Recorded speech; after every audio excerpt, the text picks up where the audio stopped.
We're going to get started this Wednesday morning with the race for the White House. Voters are already making their voices heard with 20 days to go until the election. Yesterday was the first day of early voting in the crucial battleground state of Georgia. Get this, more than 328,000 people cast their ballots, beating the previous record by nearly 100,000. This is according to data from Target Smart, analyzed by our NBC News Decision Desk.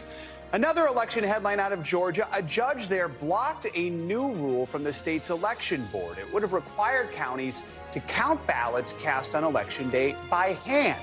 Critics say a hand count would create delays in reporting results. Former President Trump held a rally in Georgia last night. There, he criticized Black and Latino voters who plan to vote for Vice President Harris. And I'll tell you what, any African American or Hispanic, and you know how well I'm doing there, that votes for Kamala, you got to have your head examined because they are really screwing you. As for Vice President Harris, she's heading to Pennsylvania today for a campaign event, and she's slated to sit down for her first interview with Fox News. Yesterday, she took part in a radio town hall in Detroit. Leading us off this morning, NBC News correspondent Dasha Burns, who is in Atlanta, and NBC News senior White House correspondent Kelly O'Donnell. Good morning to both of you. Dasha, let's start with you. Today is day 2 of early voting in Georgia. Walk us through this amazing first day. Explain to us what we should know also about this court ruling against the hand counting of ballots cast on Election Day. Look, first of all, Joe, absolute record numbers, a complete blowout in terms of how many people turned out to vote on the first day of early voting. The second piece you're talking about here is really important to think about, given what happened in the last election, with some of the delays caused by the changes in rules around COVID and some of the chaos sown in the process because of the false claims of election fraud by the former president.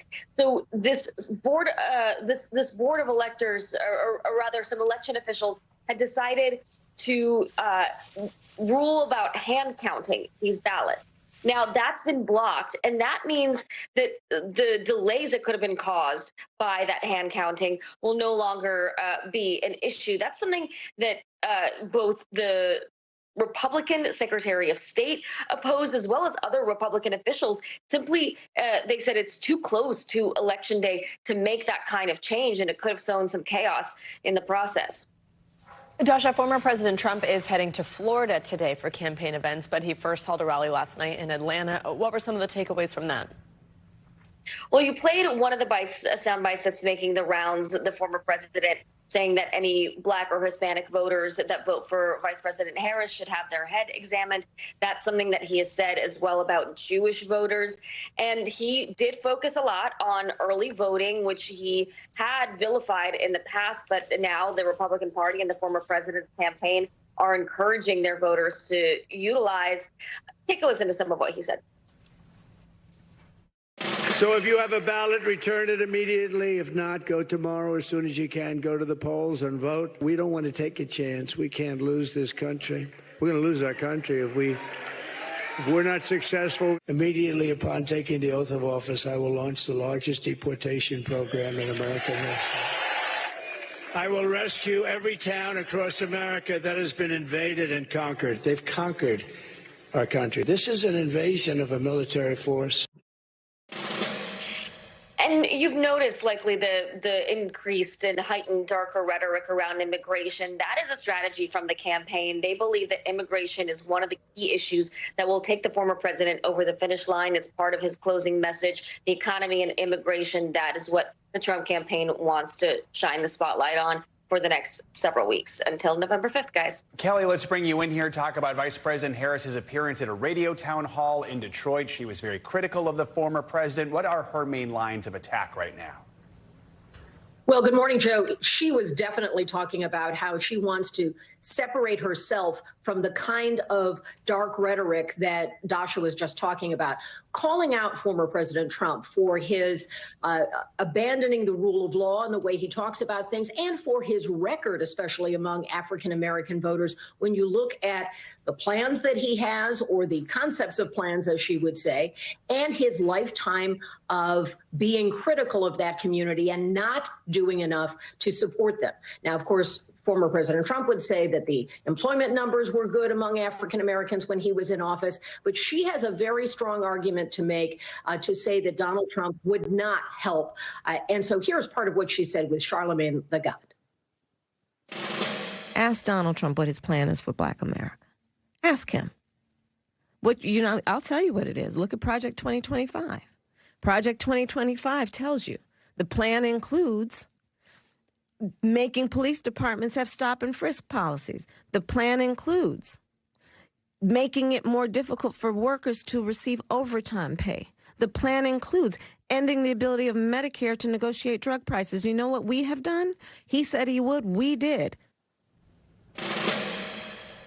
And the vice president talked for an hour there, taking questions from the interviewer as well as others. And of course, this is one of the key groups she is trying to win over. Black voters, typically very high numbers for Democratic candidates. Hers have been slipping in polling. She wants to shore that up. Joe? Kelly, also President Biden was on the trail yesterday to support Harris, who was in Philadelphia. What'd he say?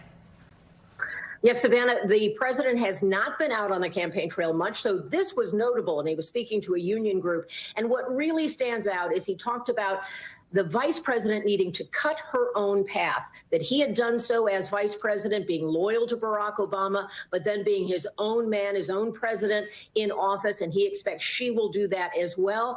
That is critical in order for the change to be seen as not just an extension of the Biden administration, where she can claim credit for a number of the things they have done together, but to also allow her campaign in these final weeks to have some areas of separation.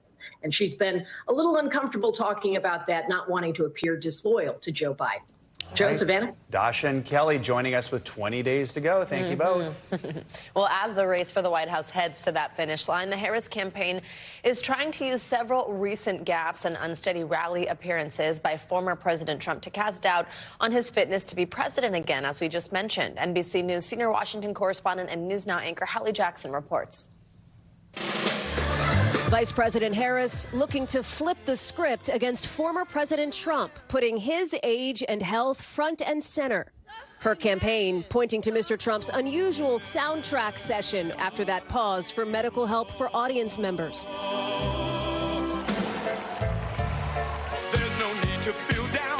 Mr. Trump calling the interlude amazing and a great evening. That was awesome. I was dancing with him. I loved it. But the Harris campaign suggesting Mr. Trump appeared lost, confused, and frozen as Democrats ramp up a push to cast doubt on Mr. Trump's mental fitness. He's confused. He's a nearly 80-year-old man.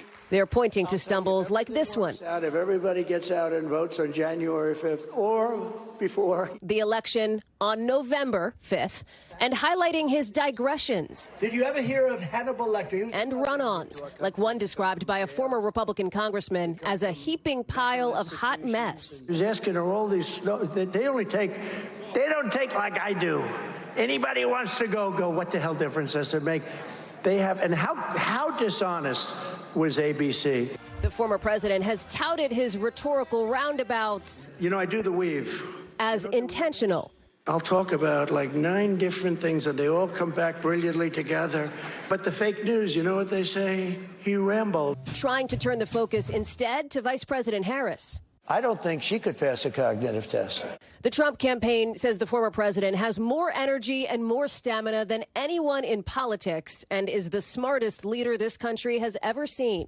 And they've highlighted some of Vice President Harris's unscripted moments, including this Monday they called low-energy word salad. There is so much about what is at stake that is, frankly, the need for us to fight for the things that we hold dear, that we have always had to fight for, but must continue to fight for.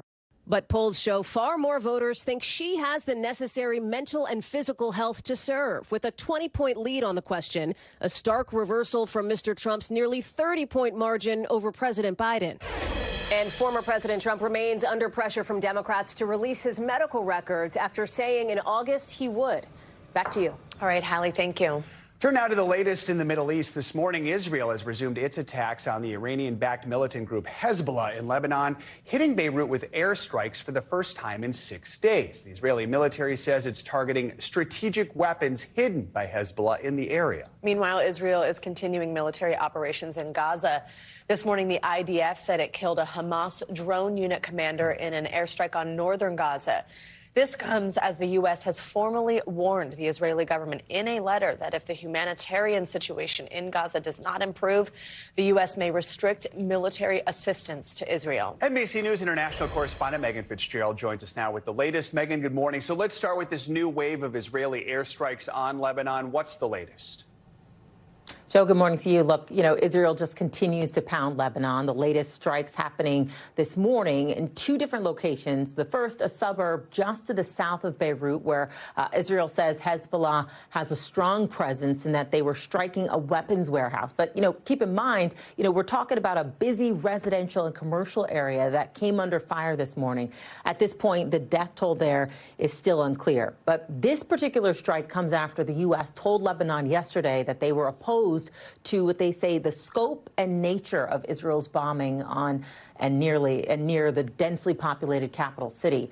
There were also strikes this morning in southern Lebanon, which killed at least 6 people, including a mayor of a town. Again, the IDF says they are targeting Hezbollah's infrastructure. Joe? Megan, let's talk about that letter. So again, for the first time really since April, the U.S. warned Israel that it may restrict military aid if the humanitarian situation in Gaza does not improve. What more are we learning, and how's Israel reacting? Well, look, we've been reporting for months about the deteriorating and dire humanitarian crisis unfolding inside Gaza. Humanitarian aid organizations calling it a complete catastrophe. People, including children, dying from severe malnutrition. So we are now seeing this warning coming from the White House again, essentially saying to Israel, if you want military aid, increase humanitarian aid, improve the conditions on the ground in Gaza. This was a letter that was sent by Secretary Blinken and Defense Secretary Austin saying that under U.S. law, America needs to assess if Israel is directly or indirectly impacting the transfer of aid into the enclave. Guys. All right, Megan, thank you so much. Appreciate it. For more on this, let's bring in Brett Bruen. He's the president of the Global Situation Room and the former director of global engagement for the Obama White House. Brett, good morning. Thanks for joining us. Let's start by talking about this letter to Israel from U.S. officials that we just were discussing with Megan. What's the significance of this step from the U.S.? Well, it does represent, as you mentioned, Savannah, an important milestone. We have not called out some of Israel's actions for several months. That being said, I do worry that, we have tried to have it both ways. That is to say, we are articulating full support for Israel's efforts at self-defense. On the other hand, we occasionally pop our hand meekly up in the back row and say, we would kindly suggest, you hold back on some of these more aggressive actions. I think we have to start conditioning our military aid on Israel actually hitting some humanitarian benchmarks, and that without that, we're not going to send more. So, similar warnings and requests were made by the U.S. in April, but in the last few months, we really have seen the humanitarian situation in Gaza continue to crumble. Do you think Israel will be responsive to this request this time around? If so, what shape could that take? Well, Joe, this is, again, where I think we have to start getting more serious about these statements. Simply sending a suggestive note is not going, as we've seen over the last year, to change Netanyahu's calculus. But if we start setting some benchmarks, if we start setting some real conditions, then I think we will see a change in how Netanyahu is executing this war. And so this is where Biden and his team have got to get out of the strong statements business and start getting into the business of actually putting in place some strong conditions for our aid. Speaking of aid, the U.S. announced it's sending an advanced anti-missile system and about 100 troops to Israel to support it. That seems to be in preparation for more engagement with Iran. But do you see U.S. involvement increasing even further in the region? And what do you make of that move? Well, one, look, this is significant. We are going to have the boots on the ground in defense of Israel, and obviously putting our service members in harm's way. Obviously, we've seen just in the last day a drone that struck and killed 4 Israeli service members. So this is a notable escalation in U.S. engagement. That being said, I think we are also obviously preparing for various scenarios should the situation escalate with Iran, and not just within Israel's borders, but across the region. So this is a moment perhaps of historic tension, of historic danger for the region. And the U.S. obviously has got to have all of its assets positioned appropriately, but we have got to be very careful in terms of how they are engaged, and obviously very cautious in terms of next steps. All right, Brett, thank you so much for being with us this morning. Sure thing. Jack Frost seems to be visiting before Jack Skellington this year as chilly temperatures continue to sweep the eastern half of the country. Meteorologist Angie Lassman's here with that and more. Hi, Angie. Good morning. How clever, guys. Yeah, you know, we've got some chilly temperatures out there, to say the least. A lot of folks needed to grab those jackets yesterday. You're going to need to do the same exact thing through the day today. Essentially, we're seeing frost and freeze alerts stretching from the plains out towards the southeast and up into portions of New England. And these are going to stay with us through the morning hours. We'll slowly but surely start to see temperatures warm up a touch. But right now, here's where we currently stand. Low 30s for Madison, Sioux Falls, Duluth, Omaha. Some of those spots were into the 20s a couple hours ago. We've got 40s across the board across the Great Lakes. We see 42 degrees for places like Pittsburgh, even 44 degrees right now in New York City. By this afternoon, a little bit of a warm up, as I mentioned. We'll get into the 60s for Richmond, Boston. You hit the mid 50s. These temperatures for places like Cincinnati and St. Louis running about 5 to 10 degrees below normal. A bit of a different story if you look out towards the Rockies, though. 79 degrees for Denver, Salt Lake City headed to the 80s. So feeling like summer in some of those spots. That's not going to last. We're going to see a bit of a change up here, especially as we get into the weekend for folks over there. But look at Minneapolis here as we get into tomorrow. Big difference in your temperature by tomorrow afternoon versus this afternoon. Upper 60s for Minneapolis tomorrow. We still stay below normal for places like Nashville, Cincinnati, and New York as we get through your day tomorrow. And then by the weekend, basically everybody starts to see those temperatures rise. Upper 60s is where we land for Friday in Washington, D.C., but back to the mid 70s Sunday. We'll see 70s in New York to wrap up the weekend, Cleveland as well. These are temperatures that will last for a little while, too, into the extended work week of next week. Now, on the West Coast, we've got some rain that we're tracking across the Pacific Northwest. There's a couple of fronts that are working in through the day today, but look ahead to tomorrow. Storm system is going to start to kind of take shape across parts of the Four Corners region, specifically Utah. This is going to bring a whole lot of snow to Montana, spreading from that region all the way down to Nevada. So we'll watch for that to be potentially bringing us some additional rainfall and snow for this time of year. We're actually running a little behind when it comes to snow across this region, but even still, this will bring us some strong winds as well across eastern Colorado. This is Friday, so that's just one thing to note for folks there. And that mountain snow will continue into the weekend for folks there. We'll also see an increased flood threat across New Mexico. So a little busier temperatures on the warm side for folks there today, but they will soon be talking about some snow in that region, change. Guys. A bit of a mix-up. All right. There we go. Quiet-ish, though, so that's Exactly. good. Angie, thank you. Much more to come here on Morning News Now. Later this hour, a massive meat recall. 10 million pounds of chicken sold at some of the nation's biggest grocery stores pulled over listeria concerns. What we're learning about the recall and the risks. Up first after the break, a long road to recovery for survivors of Hurricane Helene as the search continues for dozens of people still missing. We'll bring you the latest next. Thanks for watching. Stay updated about breaking news and top stories on the NBC News app or follow us on social media.